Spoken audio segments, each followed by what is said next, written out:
Vivian might be sanitising the story. We don't know exactly what happened. Any images of the women are when they are in hospital. One of the women, it was 28 kilos, the Australian women they found. They think she was hours away from dying when she got rescued. You can see them there. It's horrific. They are skeletal. They've lost teeth. They've lost hair. That they told them all to walk into the ocean. She was standing at the end of the row of the 22 and they were machine gunned from behind. It was the original 21 that were killed. It breaks my heart even thinking about it. The nurses being told that they had to be comfort women for the Japanese to prostitute themselves, and the horrific condition that the women were in when they found them. Just could not believe humans had been treated like that. Just another level of torture.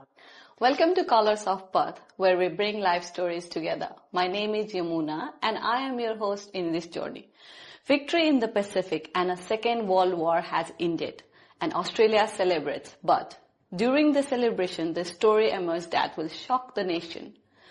The public will know the horrified suffering suffered by nurses at the hand of the Japanese committed at the remote beach, where only one survived to tell us the truth. Today, we have Sarah Fulford, who will help us to unfold powerful and heartwarming story from the history. Welcome to Colours of Perth. Hello, thank you. My name is Sarah Fulford. I am currently working as a qualitative researcher, but a lot of my research, postgraduate study, has been researching into nurses in warfare.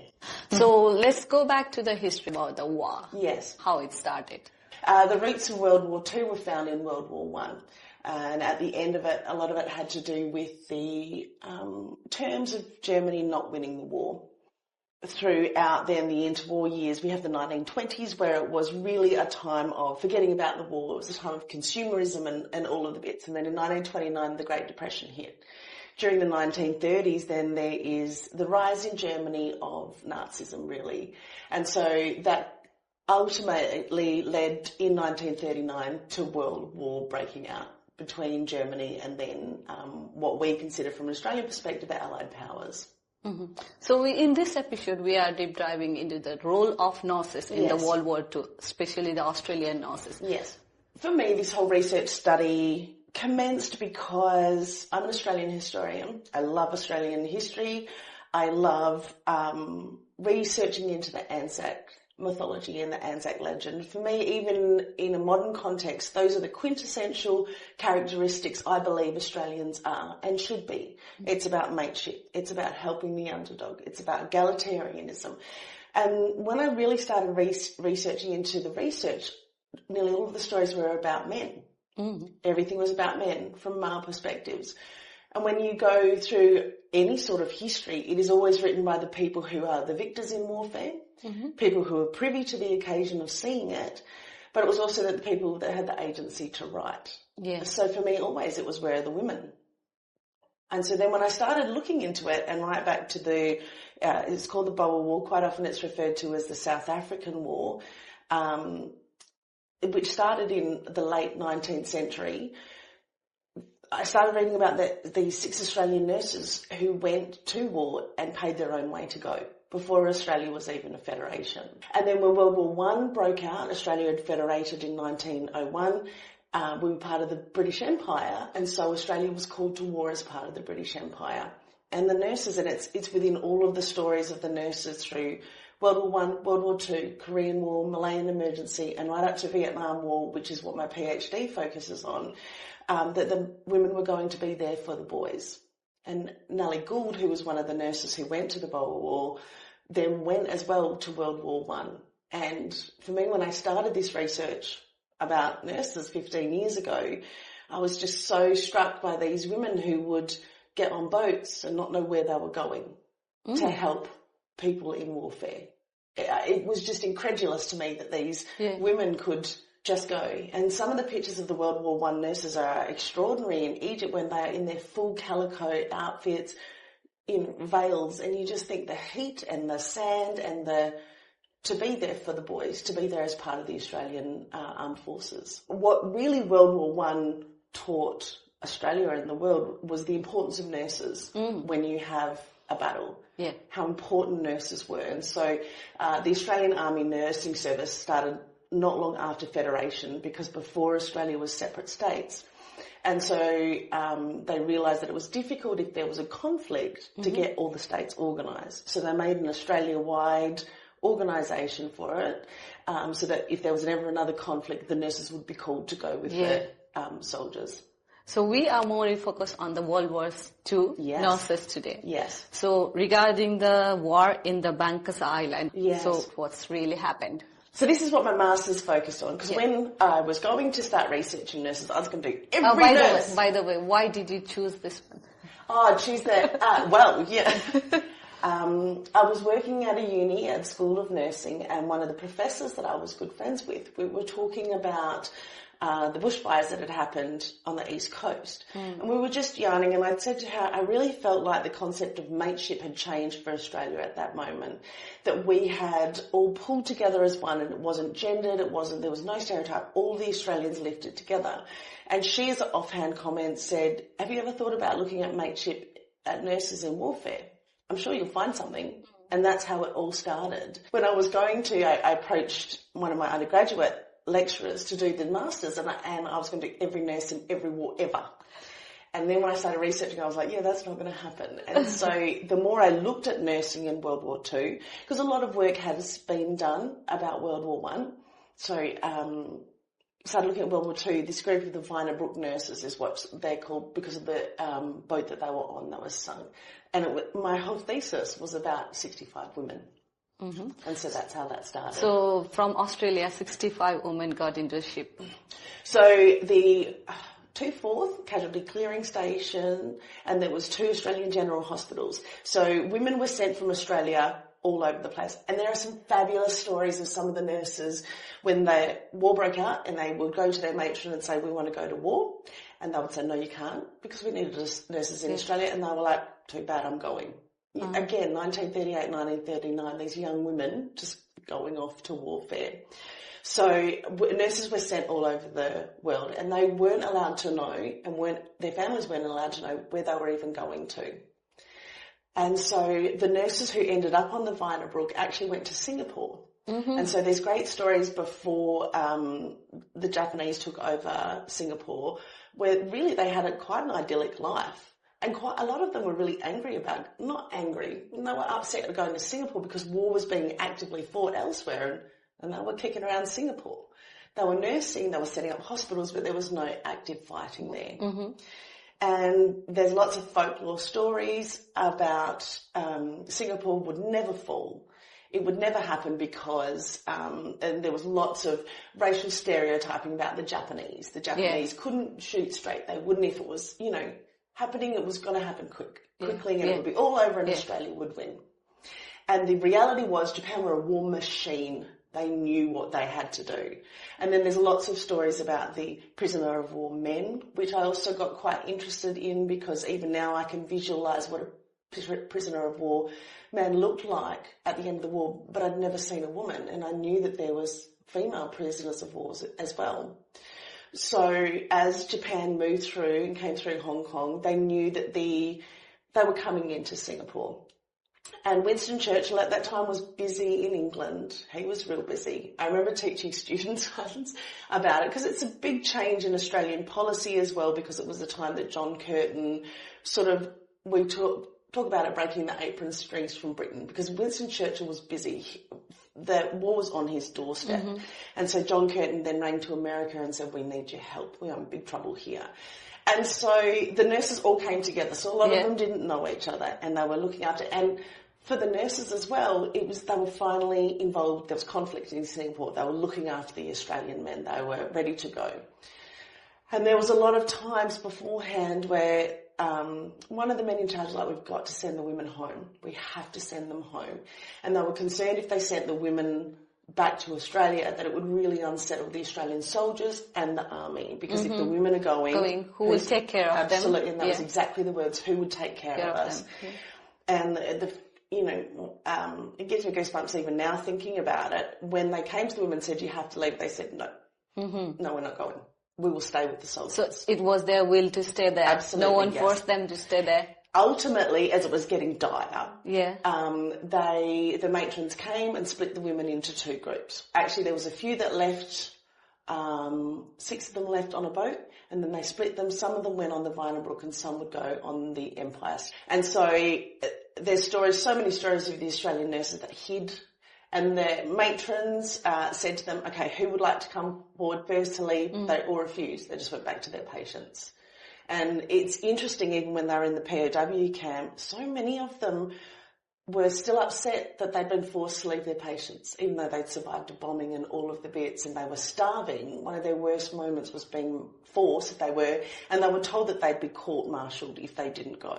It was interesting because they weren't actually a part of the armed forces until 1943, when they were in internment. They didn't even know. So just these extraordinary stories of courage. So the women on the Empire Star got on. They actually got safely back to Australia. And there's this great story of Jessie Blanche, who was on the Vinabrook, who gave her records to one of the sisters on the Empire Star because they left earlier, and she grabbed them when she got back to Australia. So her records got home 3.5 years before she did. And so on the 12th of February, so they got on the boat, and Singapore was literally burning behind them. And they got on the boat with a lot of civilians as well who had not heeded the call to go. They should have left much earlier, but they didn't. And so the nurses got on, the matrons were there, they were sent to certain parts of the ship. You'll do this, this is what's going to happen. And the captain got them through the Bangka Strait, all through, and then they got attacked on Valentine's Day on February 14th. 1942, and the boat was sunk. Out of 65 nurses, did anyone survive? Women were initially killed in the bombing, and there's Mona Wilton and Wilma Oram have become really firm friends, and their stories of that. This is why I argued that the women aligned to the Anzac mythology, because their larrikinism and their, as much as they could as nurses, they had this beautiful friendship. And one of them was killed when the boat sunk. And so with all the civilians, they tried to make their way to shore. Yeah. And so a group of nurses got to shore with civilians, and they lit a bonfire, and they called it a beacon of hope for the other nurses to get in. Betty Jeffrey and Aioli Harper were in the water in swamp for 57 hours before they finally got to shore. And there's a beautiful story of them about, 22 hours into it, standing up and introducing themselves to each other. And some women, there were 2 matrons in it, Matron Drummond and Matron Oleg Pashke. Matron Pashke and Kit Kinsella were on a raft with nurses that just was never seen again. So their story is lost to the world. We don't know what happened to them. We don't know if they survived and made it to shore.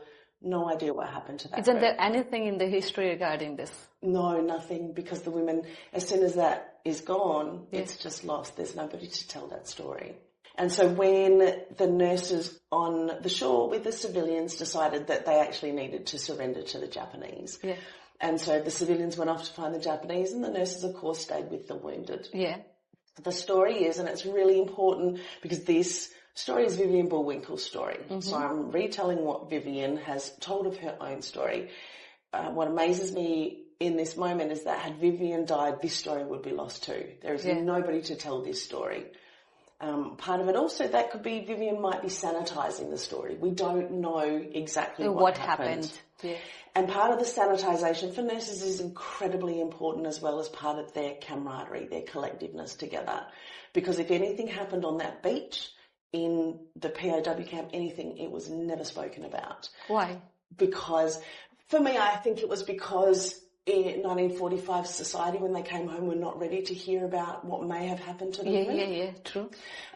Vivian Bullwinkel actually went to the 1953 War Tribunal and spoke against it.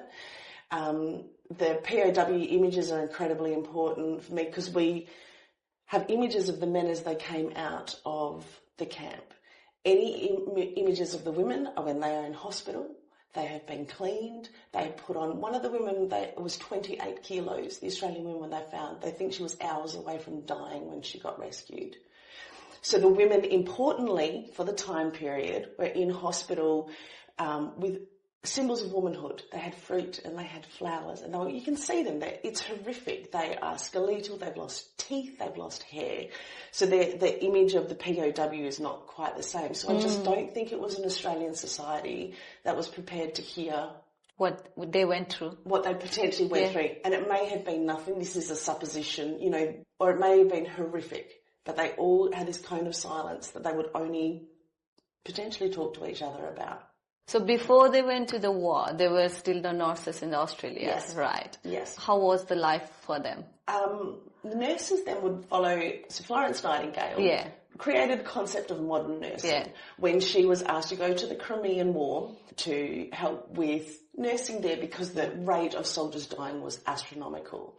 And Thomas Chenery wrote about it in the Times, and so suddenly people knew how terrible it was.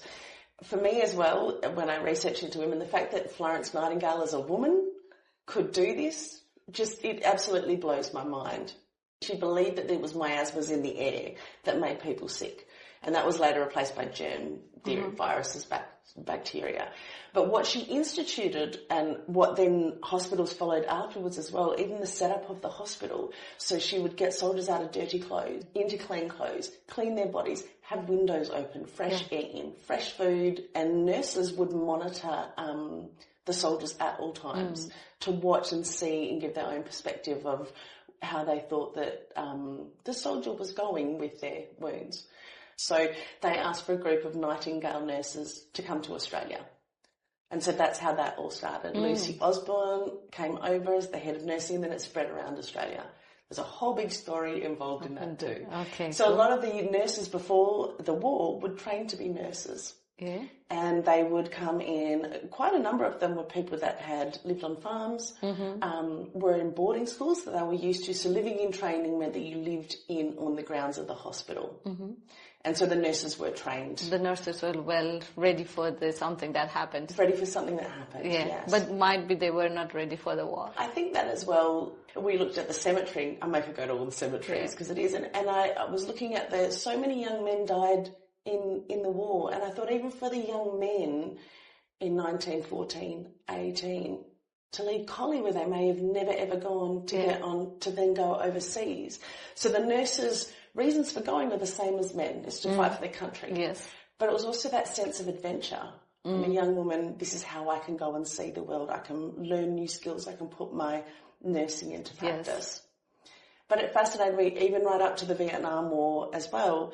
So they would go through the training, then they would do a year of midwifery, which wasn't needed in the war zone with all the men. But if they got married, they would have to resign. Oh, is that? Yes. So let's deep dive into the war zone. 65 Australian went to help the soldiers. What really happened? The 65 that got on the Vinabrook, it was bombed by the Japanese and a number of the nurses. And they were in Singapore? They were in Singapore, so they left Singapore literally as it was burning, with civilians on board. And were separated as only nurses can into working. The keep working mentality continued throughout the whole war. And then when it was bombed, we're not allowed to leave the ship, a interspersed ship. It was really a boat, it wasn't a ship. They weren't allowed to leave until all the civilians were off. And then when they did, and all the civilians were off, then the matron said that they could jump off as well. And they taught the stories about the life jackets, hitting their chins. And so the nurses who got to shore with the civilians went to surrender to the Japanese. The Japanese came back. They split the men and women into separate groups. They took the men behind a hill that was close and bludgeoned them to death. Then they came back to the nurses and told them, the story is that they told them all to walk into the ocean, to stand up and walk into the ocean. I'm quite tall, I'm 175 centimetres. Vivian Bullwinkel was a similar height. She was standing at the end of the row of the 22 and they were machine gunned from behind. So Vivian Bullwinkel, the bullet went through her, it came out, and then she had to lie amongst her dead colleagues that she just survived the bombing with until the Japanese left. Is there any evidence anything happens before the gunshot? There is nothing that is written. There is nothing that Vivian has ever said that that's the case. We know, and it's supposition on saying it, we know the behaviour of the Japanese soldiers as they came through Hong Kong to get to Singapore. Nurses were not safe. There is a story that where Vivian Bullwinkel's bullet went through her hip, that her dress may have been opened. There's a folklore story of somebody that I met with that was the niece of who said, we know that they were abused before they went into the water. There's actually no way anyone could have known what happened. The only person that knew was Vivian Bullwinkel. And nothing from Vivian Bullwinkel? nothing about it, nothing in all the Why? research that I've ever done. I just think it was, there was just this camaraderie of the nurses that they stood by their story at all times. In internment itself, there's a whole story about becoming comfort women to the Japanese. The nurses were approached to do that as well. And I'm jumping ahead on the story a little bit. That happened a few weeks after, so the women that did, the rest of the women that made their way to shore, they actually did get moved into internment. It was the original 21 that were killed in the water on Roger Beach. The rest of the women, as they kept showing up, actually got put into a prisoner of war camp. So some of the women died during the bombing. Yeah. The 21 died on the beach, which Vivian survived. And then the rest of the nurses were put into a prisoner of war camp with civilians. So it was only those, it breaks my heart even thinking about it all these years later after studying it, that the nurses that got there first, that built, this beacon of hope, were the ones that were then killed instantly. So Vivian was still alive, right? Vivian was still alive, and she met one of the soldiers, Pat Kingsley, survived the bludgeoning as well. She found him, and the two of them hid in the jungle for 2 weeks. For 2 weeks? Yes. He was very, very poorly. She took care of him. The local community around where they landed helped them out, but then it got to the point where they were too frightened to give them food and medication because there was now, there were Japanese had invaded. And so ultimately Vivian then went to surrender herself to the Japanese, absolutely knowing that she would be killed because that's what she thought happened. There is no options. There's no options. That's what she thought would happen. She didn't realise that the rest of the nurses were in internment. And so they surrendered to the Japanese. I think the soldier, he died possibly the next day or the day after, so she did as much as she could. So the soldier died next day after the surrender? Pretty much.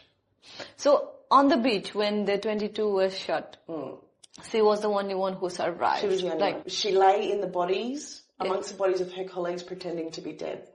For how long? For as long as it took for the Japanese to leave. She could have laid there for 5 hours or 5 minutes not knowing how long it had possibly been. So there's no time. She's the most extraordinary woman. It's the most extraordinary story. And, as well, they were all in the water. They had to walk up, I think, until their stomachs. Before they were shot? Before they were shot. Well, so much then was spoken about because of it. I know it's still quite a silent story in Australian history, but so much was spoken about it because Vivian survived. Because she could talk about it and she could tell people what had happened.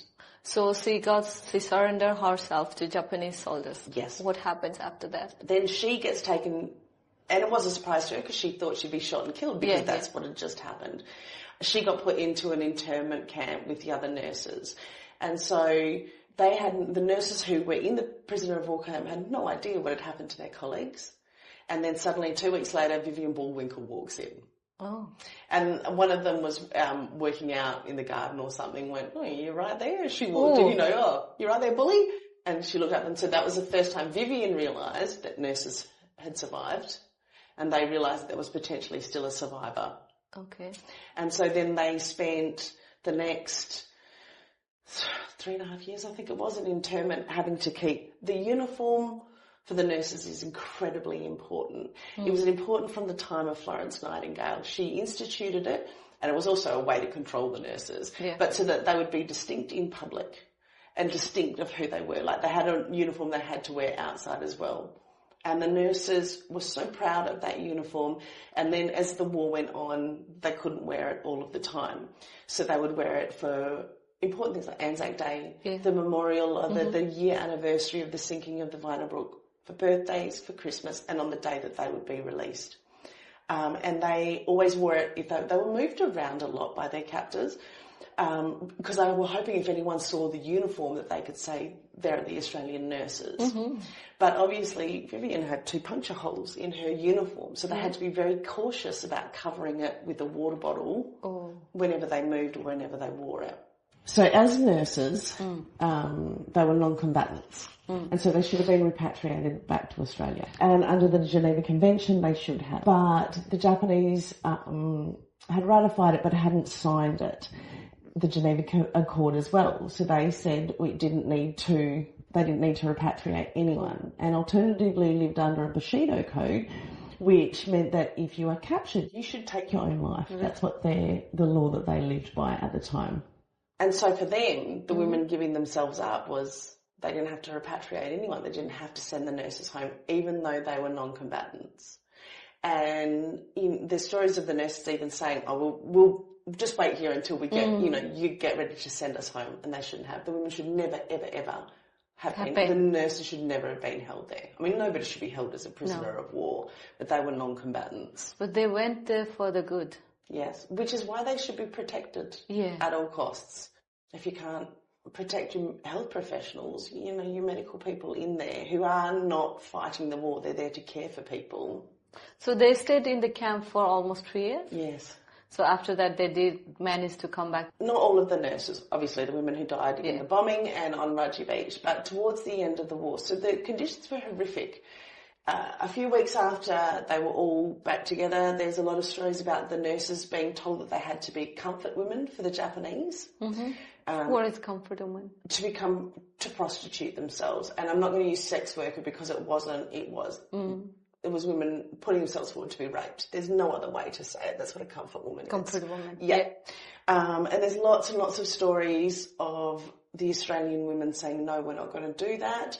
There is stories of the night that they had to go to the officers' club. That's what they called it. They said they literally left the younger and prettier nurses at camp at their home there to make sure that they were safe, and they all went together. Oh, wow. And there's one of the nurses, was in talking about cherry blossoms for hours and trying to. There's a lot of stories in there that the nurses outwitted the Japanese and were sent home, and that other civilians who were happy to become comfort women, as much as you can in 1942 society, put their names forward, and they left their nurses alone. There are stories that came out. One nurse who was being interviewed, who was in the group, who was at the end of her life with breast cancer, and I'm talking like early 2000s, in the 90s, 2000s, actually said to an honours student, there were women put forward, but we promised, we all swore on the Bible that we would never ever say who it was. That's the closest we get to potentially an insight that horrific things happened. So no one is there to say what really happened, how it happened, how far it went? No. And yet the stories that the nurses come back with about how they had their rations restricted and all sorts of things afterwards, but it is this cohesive camaraderie, even if it's a sanitisation that they never broke throughout camp.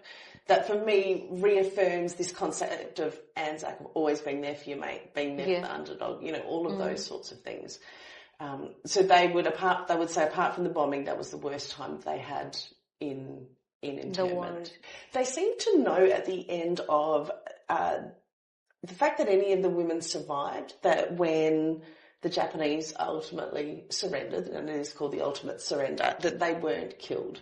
And there are stories of their Australian pilots who were there hunting basically for the Australian women in case that happened. And so they did find them, and a lot of the stories talk about, and we know this from the dispatches back to home, from the pilots and from the soldiers looking for them. Because one of the difficulties with internment camp is that you can't, a lot of war history you can look at from the letters being sent back and forwards. That doesn't obviously exist. Betty Jeffrey's diary, which she kept, which was hidden, and she would use nubs of pencils to try and write things down, which did become a book, or was published into a book. She had to hide that the whole time. There was just no way to record the story of what was happening. So we know from the men that went looking for the nurses that they found them, and they talk a lot about the smell of it and the horrific condition that the women were in when they found them. Just could not believe humans had been treated like that. And for me, part of my research into it, I think as well, the nurses knew what their bodies needed because they were nurses. And their Red Cross parcels were delivered, they just weren't allowed access to them. So they knew that they had all of these, beriberi, that they had tinea, all of the things that they had, they knew how to fix. They couldn't. For me, that was just another level of torture. Yeah, of course. You know how to do it, but you can't. You can't get access to fix it. And the nurses settled into internment a lot easier than the civilians because they were used to being together. They were used to being away from home. A lot of the mothers died from starvation because they would give their only food to their children. Yeah. It just is. So the nurses always had this collective together because they had gone through this all together. Even though they didn't necessarily know each other before they got on the Viner blog, but they still managed to get in together. Yes. And so curiously, I've never really been able to work out why. They were moved around a lot. So they had to move from one camp to the next. By the Japanese soldiers? Yeah. What? I don't really know whether they were worried that the location would be found. There is an horrific story that they were basically put in an oil tanker, starving women, in an oil tanker where they could smell the oil with the lid closed, and they bobbled along, the river before they were all let out again. The Japanese were meticulous about tenko, which they would do every morning to count the nurses, all of the women, even though the only way you could get out was death. Nobody was getting out. But still they make sure that they count everyone. Yeah. What had happened for a number of the nurses is that even a psychologist had said, when your daughters get home, don't talk about it. And it was a tactic at the time. They thought it would help normalise back into life. And there's stories of the nurses saying, I've just been in internment for 3.5 years, but, my family's whinging about having no sugar in Australia. But that's what they were told to do. Okay. And so then a completely different bond was created between the nurses and the soldiers, which I've noticed in the warfare and even in the Vietnam War as well. If there was a nurse who worked in the Vietnam War and meets a Vietnam vet, there's just an instant bond. They just know what the other person is talking about. And Vivian Bullwinkel actually went on in 1953 to the War Tribunal to speak about what had happened on Raji Beach. Oh, she said absolutely what had happened on Raji Beach. But I can imagine in the 1950s it was absolutely horrific. I think it was just an enculturation of what you say at the time. Even in Singapore Hospital when the nurses were there, so the Australian prisoner of war men at the end of the war were there as well, and they saw the nurses and they were up starving men, weighing nothing, were ready to fight again because I was so angry about what had happened to the Australian women. So I think it was just society at that time. I think everything that Vivian said at the time was incredible that a woman would come out and say that. With Vivian, how many nurses came back to Australia? Within 1945, nurses started to die from their starving, sickness, just the sickness. Just the infection will kill them. Absolutely, yes. Just the infection. Nothing And I'm sure one of them, Palmetto Huser, died actually after the end of the war was declared. They just didn't find her in time. And there was nurses that were killed during the bombing as well. One of the colonels, female colonels, had been searching for the women the whole time. So it was always on the government. There was just not a lot the government, there's probably more the government could have done. For Australia, World War II was very different to World War I because there was a fear that Australia was going to be attacked, which it was by the Japanese. So Australia was sort of on edge worrying, and that was why Singapore was so important as the last bastion to protect Australia. Australia, because it's next one. Yeah. If it comes across the Singapore, it's Australia. Yeah. As the Anzac Day coming forward, how do we link the contribution they have given to the Australia in the World War VI? So much of my research is literally about this as well. The importance of including women in the Anzac mythology. If our definition of the quintessential values of an Anzac is like honour, bravery, courage, mateship, camaraderie, endurance, larrikinism. If those are the quintessential characteristics, then that's everything that I've explained about the nurses so far.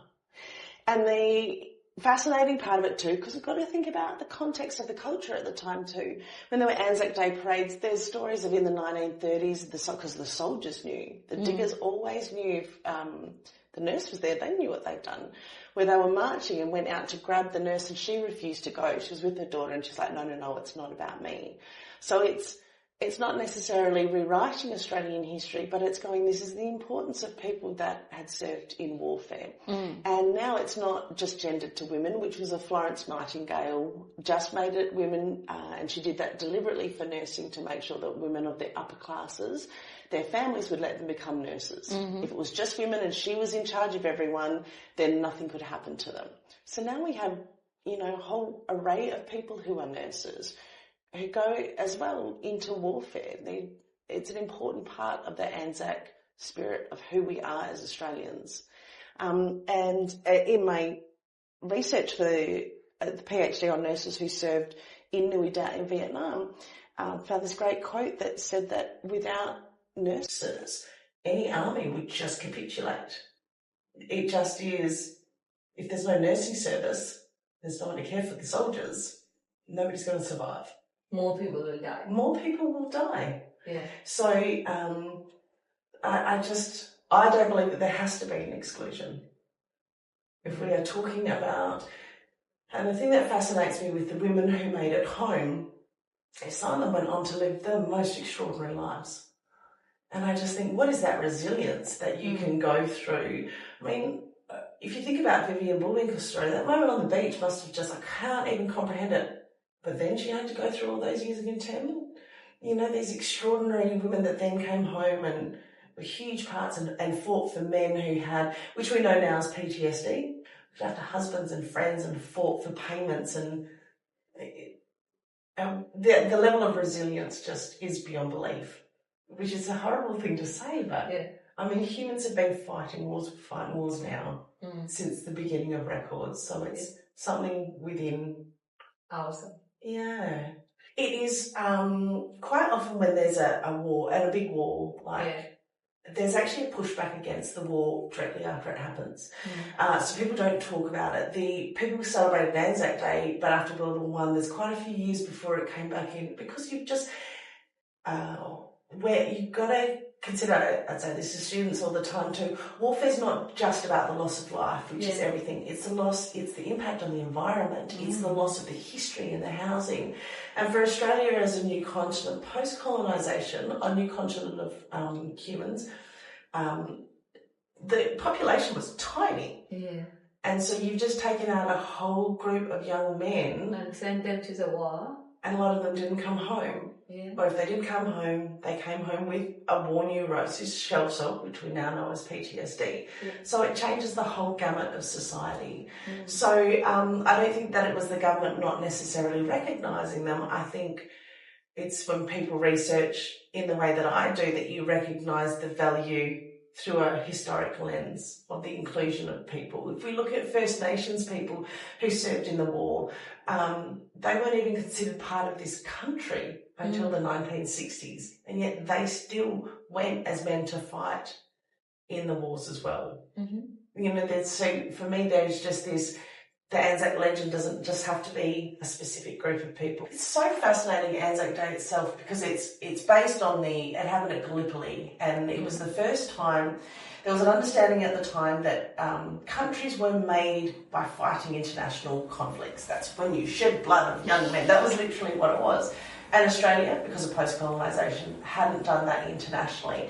And that is taking away the frontier wars that happened between First Nations people. That's a new conversation coming out. So there was conflict in the country, but not an international one. So Gallipoli, Anzac Day, you know, where it grew from, happened, and suddenly these truly quintessential characteristics of Australians in warfare came to light.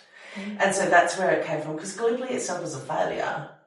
And so then people started honouring. It's so important for the nurses that went to, it's one of their motivations to go to World War II. If they had a parent, aunt, uncle who had been in warfare, they wanted to go as well. It's right up until where my study is now, the Vietnam War. If there was a grandfather that went to World War II, then their granddaughters want to go. So it's such a part of the Australian fabric. It's part of our understanding of who we are as Australians. What is Anzac Day? Well, Anzac Day is a celebration of the events that transpired on Gallipoli. That's where it started from. Yeah. But it was the first time we were able to show internationally what our characteristics were as Australians. And so a lot of the young men that went, they weren't officers, they weren't army trained, they would quite often have been coming off farms. It's the values that we have as Australians that was shown internationally, and that's what it's grown from.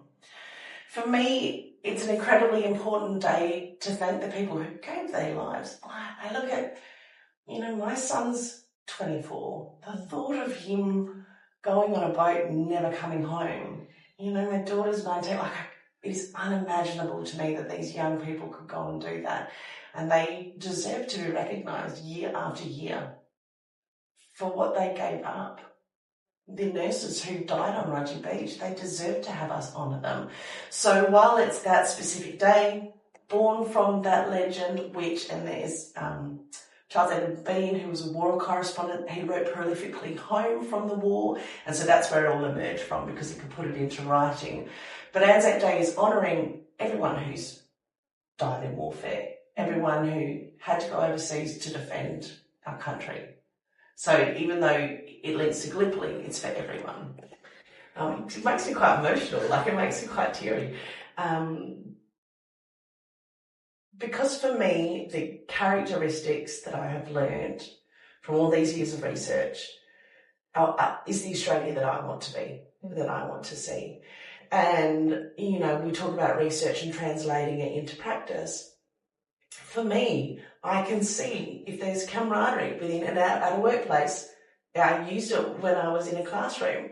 If you have camaraderie and loyalty with a group of people, if you are vulnerable and, you are only as strong as the person that might need the most help, then life's just better. True, yeah. And so that's what all of these years of reading truly horrific stories has taught me. If you are truly there to help out your mate, it's just easier to cope with anything. What can young people learn from story like Vivian Bullwinkel? Women are extraordinary. Women have been extraordinary for a long, long time, and women continue to be extraordinary. And we don't have to be placed as the marginalised other in the world. There are stories that are just as strong and just as tough. Her surviving Raji Beach is a story all on its own. The rest of it is just incredible, and it just is. Vivian Bullwinkel is more well known now, but all of the nurses, and I think, for you taking these interviews as well, biggest and strongest stories don't necessarily have to be the ones that are written. Yeah.